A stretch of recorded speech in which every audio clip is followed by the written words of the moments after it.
Et salut à tous et bienvenue sur une nouvelle vidéo sur la chaîne Otaku Fan ou Nintendo, suivant où vous regardez la vidéo. Vidéo review sur l'épisode 2 de Dai no Daibuken, sorti samedi dernier. Et donc du coup, je vais vous donner un petit peu ce que je pense de ce deuxième épisode.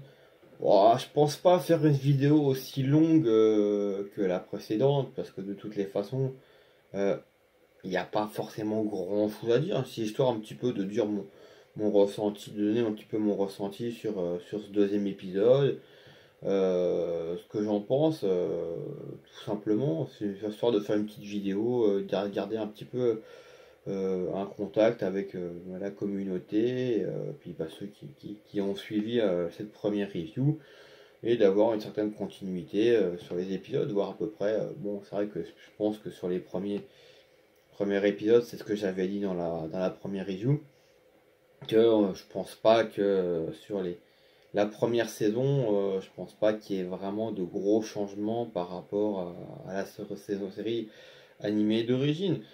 Donc on commence, comme le titre l'indiquait, c'est la rencontre entre Dai et Léona, ou si on veut être galant, Léona et Dai. Et donc bon bah voilà, si pour celles et ceux qui connaissent l'animé de base, la première version, bon, alors je tiens à signaler que oui, une personne m'a fait remarquer qu'il y avait quand même certaines différences entre le premier épisode par rapport au premier épisode.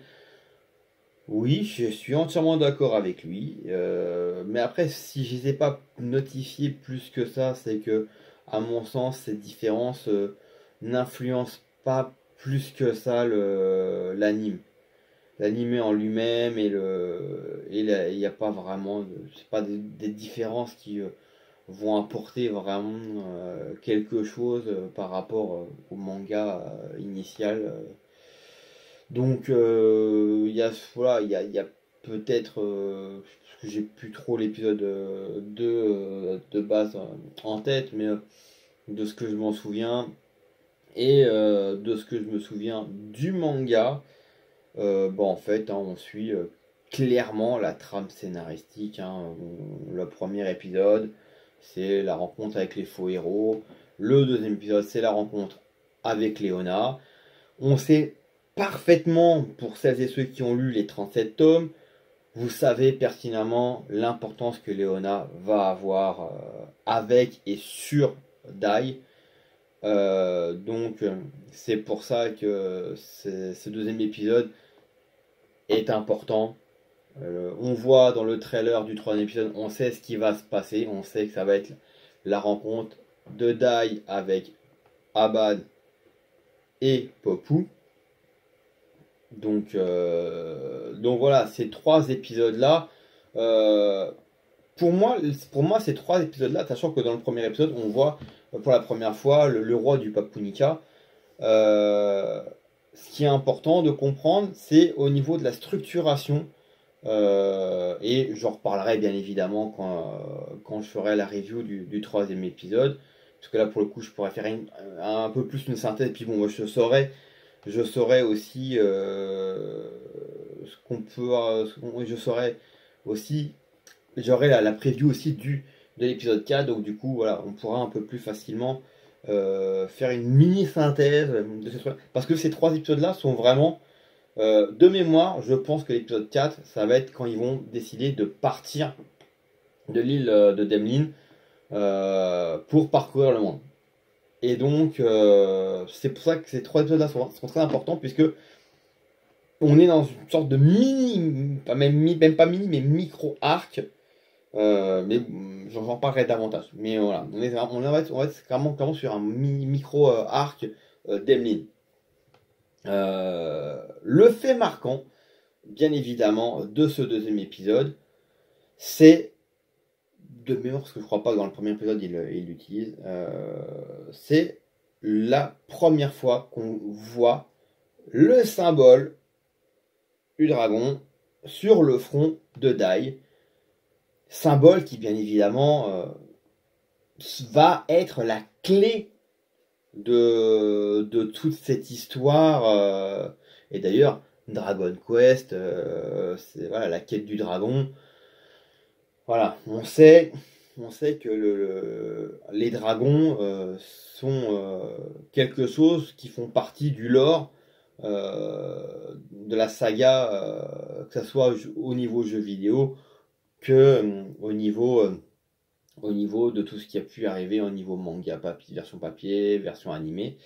Et donc du coup, voilà, donc c'est la première fois que j'utilise.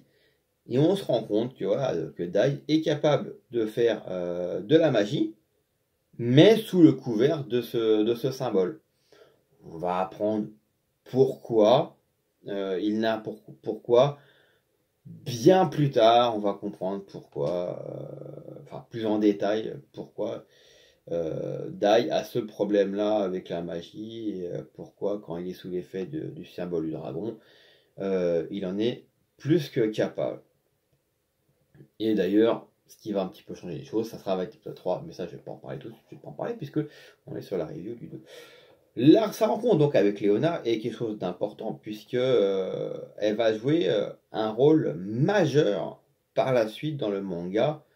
Euh, et donc du coup, cette rencontre est importante parce que quelque part, c'est cette rencontre-là qui va fixer un petit peu la relation qu'il va y avoir à tout point de vue entre Léona et Dai. Donc voilà, après voilà, l'épisode se passe de manière voilà, c'est quasi l'identique l'identique de l'anime d'origine. Maintenant, après, comme je l'avais dit dans la première review, c'est que c'est compliqué. On va pas non plus chambouler, inventer des choses, faire si. On va pas réinventer le monde, hein. On va pas réinventer le manga. Il y a une base. Ils vont pas, voilà, on va pas révolutionner parce qu'il y a un reboot. Ça y est, non, l'histoire, voilà, elle est ce qu'elle est comme elle est. On va pas la changer. Elle est très bien comme elle est. Voilà, après l'animation reste toujours très bien, très bonne. Mais après ça je vous l'avais dit dans l'épisode précédent. Le gros point noir qu'il va y avoir durant tout le long, à part si il y a une levée de bouclier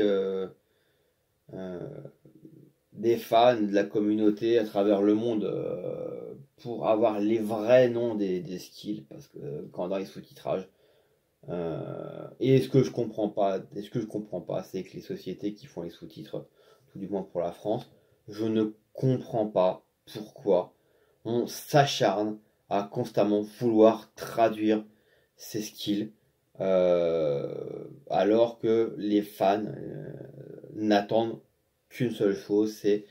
Et d'ailleurs, et c'est ça le comble, c'est que bien souvent dans les jeux vidéo, de jeux de manga, tirés de manga, on retrouve bien souvent, des fois, pas toujours, mais on trouve bien souvent les titres originaux des techniques. Pourquoi dans ce cas, dans les dessins animés, dans les animés, on le retrouve pas? C'est pour moi le point négatif. Et puis après, bon bah, la bande son, franchement, la bande son, elle est bien, elle est pas mauvaise, hein, attention, hein, elle est de qualité. Mais assez, bah, je vais prendre un autre exemple que j'ai en tête et qui entre guillemets m'a posé problème, mais me pose problème parce que c'est un animé que j'ai connu dans les années 80. On va prendre l'exemple de Olive Tom, donc Captain Tsubasa.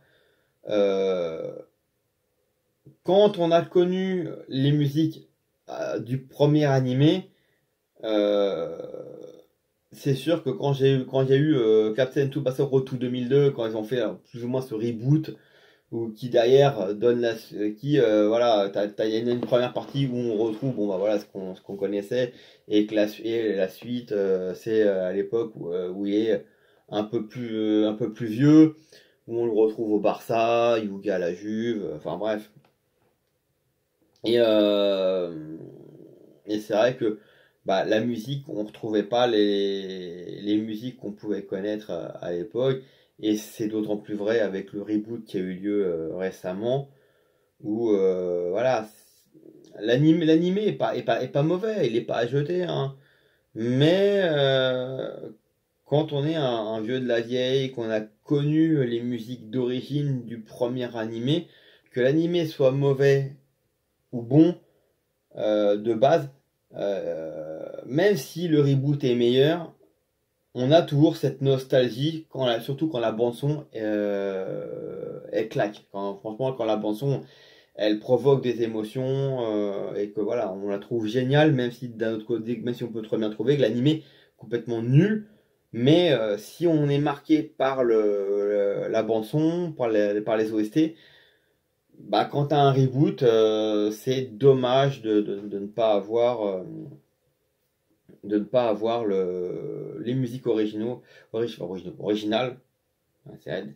c'est des fois c'est chiant le français, parce qu'il y a des fois on sait pas trop sur quel pied danser, comment dire les mots. Je crois que c'est original qu'il faut dire. Petite digression sur le français. Donc voilà, je trouve que c'est un petit peu le souci qu'il peut y avoir.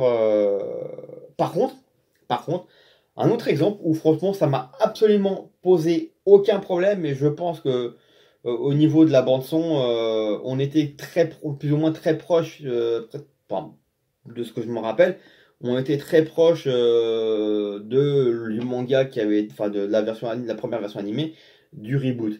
Je vais bien parler de Full Metal Alchemist ou Brotherhood. On reprend la bande son, bah voilà, on reprend la bande son, on prend les openings, les endings. J'adore la bande son de la première version de l'animé. J'adore les versions, j'adore la BO de Brotherhood. Pareil pour les opening ending pour les deux. Donc voilà, sur Brotherhood ça m'a pas choqué parce que franchement la bande son est excellente, les musiques sont excellentes et les musiques je trouve collent super bien et restent dans ce que je connaissais. Donc ça m'a pas choqué. Et là c'est un des exemples de reboot qui me pose pas problème. Vous avez un reboot et je pense que je ferai peut-être une review sur cet anime là parce que je trouve que c'est un anime qui, à mon sens, n'a peut-être pas le succès qu'il mériterait. Et je voudrais en parler. Et je pense que j'en parlerai. J'ai commencé à regarder. Et il s'agit de Digimon Adventure 2020. J'aimerais en reparler parce que je suis en train de me les refaire. J'aimerais donner un petit peu mon ressenti. Parce que bah, j'ai vu pas mal de saisons. Je crois que sur ce qui a été fait de Digimon, j'ai dû voir à peu près enfin, j'ai vu Digimon Frontier, ouais, j'ai vu voilà, pas mal de versions de Digimon, enfin de saisons de Digimon. Donc je suis assez fan de la licence et je peux en parler sans problème. Et je pense que ouais, je ferai une petite. Mais pas pour le coup du fait du nombre d'épisodes qu'il y a là. Je vais attendre peut-être d'avoir vu, parce que je crois qu'il y a plus ou moins 17 épisodes. Je pense que je ferai une review quand j'aurai vu les 13 premiers épisodes. Généralement, c'est à ce moment-là qu'on a plus ou moins soit la fin d'une première saison, soit on arrive à mi-saison. Donc on sait que généralement quand on arrive à mi-saison ou sur la fin de la saison, plus ou moins, on a les intrigues, on a souvent une nouvelle intrigue ou une nouvelle chose. Donc ça sera plus facile pour moi de faire une review un peu plus globale sur les 13 premiers épisodes de Digimon Adventure 2020. Donc voilà. Et par contre, voilà, donc sur Brotherhood, alors je sais que je dévie pas mal du sujet, mais c'est vrai qu'en même temps, c'est des choses qui me viennent à l'esprit. Et finalement, parce que finalement, voilà, l'épisode 2 de Dino Daibuken, il n'y a pas grand chose à en dire de plus. On est sur deux classiques, c'est ce que j'avais dit. Et comme je l'ai dit précédemment, on va attendre d'avoir vu les 3 premiers épisodes et d'avoir la preview donc, du 4, du quatrième épisode pour plus ou moins faire une petite conclusion, une petite synthèse sur ces 3 premiers épisodes. Donc, ce que je voulais dire aussi par rapport à Brotherhood, c'est que voilà, il y a aussi un débat qui existe et beaucoup ont trouvé Brotherhood meilleur que la première parce que Brotherhood suit le manga, la version papier. Et je connais certaines personnes qui, elles, trouvent Brotherhood nul. Alors, elles ont le droit. Elles ont le droit. J'ai pas de souci avec ça. Par contre, si on me dit que Brotherhood est nul alors qu'il suit la trame scénaristique vraiment du manga par la version papier, alors que le FMA, le premier animé, sort un petit peu, voilà, à un moment donné, il y a un virage à 360 degrés par rapport à l'histoire initiale. Donc du coup, on est carrément sur une fin un peu hors série. Voilà, il y a tellement une dérive. Donc on a le droit de préférer la première version de l'animé, mais voilà, dire que franchement Brotherhood est nul, c'est dans ce cas-là, ça revient à dire que le manga papier est nul. Et que dans ce cas-là, la nouvelle version nulle, si on la trouve meilleure, enfin, moi je trouve qu'il y a un problème. Moi, je trouve qu'il y a un problème, parce que dans ce cas-là, pourquoi FMA a eu du succès, enfin en version ne serait-ce que version papier, pourquoi il a eu du succès si derrière, franchement, il était si nul que ça. Bref. Ça reste un autre débat, c'est un autre sujet, c'est peut-être aussi un sujet de review. Mais voilà, donc c'est vrai que j'ai un petit peu débordé sur les sujets, mais en même temps ça m'a permis d'annoncer des petites choses par rapport à Digimon Adventure. Peut-être une review sur FMA, ce que moi j'ai plus apprécié par rapport à Brotherhood, par rapport à l'animé, le premier animé. Donc voilà, on a un petit peu. Mais bon, d'un autre côté, c'est des choses. Je pense qu'à mon avis, on va peut-être être amené des pistes que je donne là, qui pourront peut-être être amenées à être utilisées par la suite de Dino Daibuken, suivant. Bon, de toute façon, la trame scénaristique, à mon avis, je vois pas comment on peut la changer. Le manga est fini depuis pas mal d'années. Il y a 37 volumes.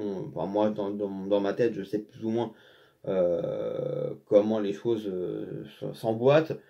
Donc voilà.